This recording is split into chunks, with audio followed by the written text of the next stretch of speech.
Welcome to the Banker Lamp. Please enjoy the video. You start by confirming the essentials. Your iPhone runs iOS 13 or later and the mouse has power.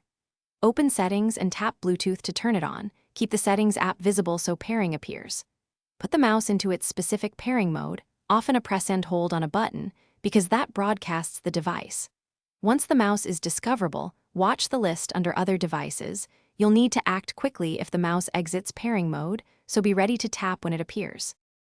Once the mouse appears under Other Devices, tap its name to initiate pairing. You'll see a spinning icon while iPhone negotiates the connection. If a PIN or pairing confirmation pops up, accept it. This prevents accidental connections. The system changes the listing to connected when complete. Make sure the cursor moves across the screen to validate tracking. If movement is laggy, reposition the mouse or check batteries. Remember that certain advanced buttons may need third-party apps or mouse firmware to. After pairing, customize pointer speed and appearance.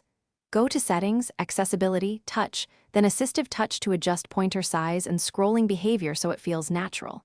If the mouse won't connect, toggle Bluetooth off and on, restart your iPhone and try pairing again. This clears transient faults.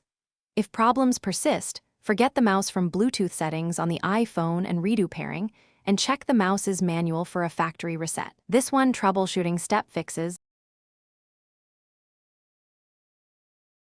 Thanks for watching. If this was helpful, leave a like and consider subscribing. See you next time.